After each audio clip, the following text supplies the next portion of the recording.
Guys, Deluded, YouTube's Lucas Torreira, YouTube's N'Golo Kante, YouTube's Lionel Messi. You know what? Thierry Henry's my favourite player, so YouTube's Thierry Henry, Titi, Vavavoom, whatever, innit?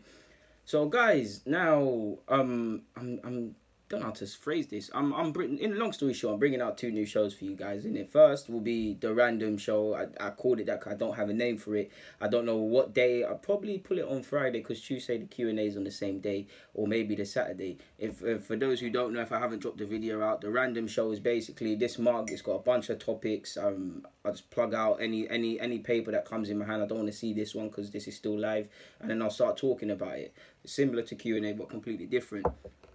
But this show will be called The Deluded Show in the sense that my name is The Deluded Gooner, and I know a lot of you, some people comment and say you are deluded, you got the name. Some people say you're not deluded. Either way, I wish I could be paid £1 anytime someone says it because it's ridiculous. But I'm sure most of you would agree, not to be big-headed or anything, but I know I'm very open about what I don't know. I state it. I know what I know. My opinion, whether you agree with me or not, I don't necessarily. This ain't a dictatorship. You don't have to agree. That's what makes football great. We're all seeing different things with our eyes and that.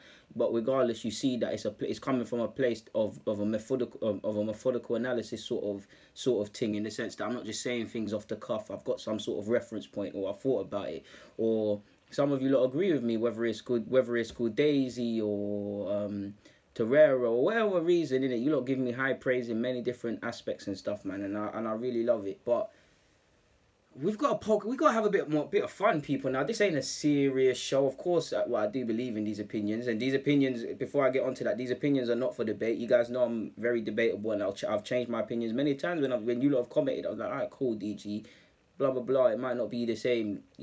That guy's on the right track. Okay, we'll buy into his thinking, and that's what makes football go around. If everybody knew everything, Pep Guardiola wouldn't have Arteta and all them people behind him giving him different things that they're seeing on the pitch and different methods and all of them things. The council you surround yourself with is very important.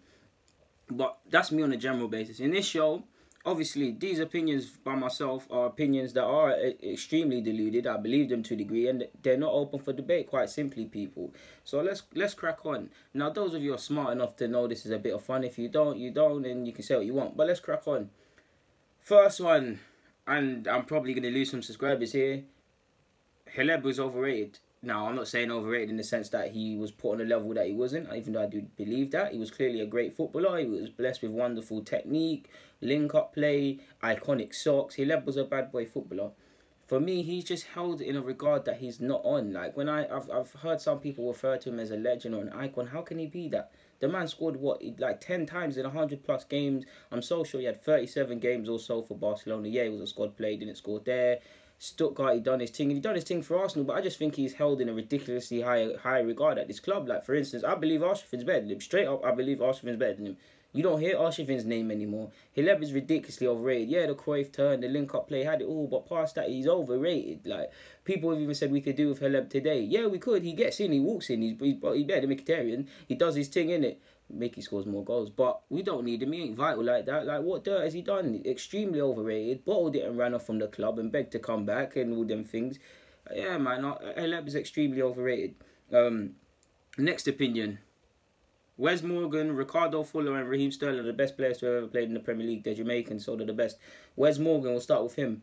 Premier League winner. Mahrez, Vardy, all them man there, quite rightly so, get the praise for what they did, but you can't win titles without a defence. If it wasn't his consistency, his tenacity, his leadership, his wonderful technical skills, his range of passing, his commitment in the tackle, shepherding the defence, organising defence, street smartness, he was instrumental, arguably more than Mahrez and Vardy, to helping Leicester win the league title. For me, do you know what? I'm not even going to gas him. It's debatable. Like, he's undoubtedly the best centre-half to ever played in the Premier League, in my opinion. I don't know if a certain John Terry or Rio Ferdinand or Sol Campbell, them man there were decent, but they weren't quite Wes Morgan. I mean, Wes Morgan, yeah, man. If Arsenal could do with Wes Morgan, for me, there's not a team Wes Morgan can't play for. But alright, cool. We'll probably say Madrid, but he probably gets in there. Like, he's a centre half everybody should look for. Arsenal needed a centre half. We should have got him. United were trying to get Toby and Alderweireld. Wes Morgan, league winner. Who at Arsenal has won the league at centre-half? There's some league winners there. He would bring a winning mentality. Undoubtedly the best centre-half. Ricardo Fuller, Probably, do you know what? He might even be better than Thierry Henry, and it pains to say that he might even be. I'm yet to see someone so strong with such good link-up play. Yeah, he might not have scored too much goals, but it's no coincidence that they've lost star players like Ricardo Fuller, Stoke, and they're now in the Championship. He was pivotal. Probably only Ronaldo and do you know what? Probably Cristiano Ronaldo and Henry, the only ballers that can chat to him. And then you've got Raheem Sterling. For me, best player in the world. Alright, cool. There's a certain Lionel Messi. He's close. Him and Ronaldo, I think he's close to them. 23 years of age, the amount of goals he scored, the mercurial dribbling, his change of direction, his pace, his skill, consistency. Scored in big games last season, double figures for goals and assists. I mean, he just keeps getting better and better and better. And I mean, people said he wasn't going to play for Pep, he's going to get rid of him. He's central to the plans, like. He's undoubtedly England's most important player. Yeah, he didn't score at the World Cup, but I mean, you saw how heavily marked he was, how his movement made runs for other people. For me, these are undoubtedly the three best players that have played Premier League football. To be honest with you, I mean, they can be proud. And yeah, man, and the last opinion, I can't lie. Nobody's better than Thierry Henry or Ronaldinho. It might sound deluded based on the other comments, but I love Messi. Messi and Ronaldo are better than them, but they're not better than them. Like, I don't want to hear it. I don't care how many goals they've scored or assisted more than Ronaldinho. Nobody's better than Ronaldinho. There'll never be enough of Ronaldinho.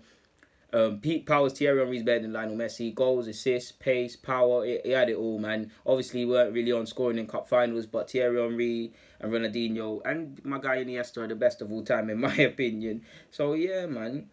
But for me, the one thing I want you lot to take home from this is Wes Morgan's probably the best centre-half in the history of the Premier League. So, yeah.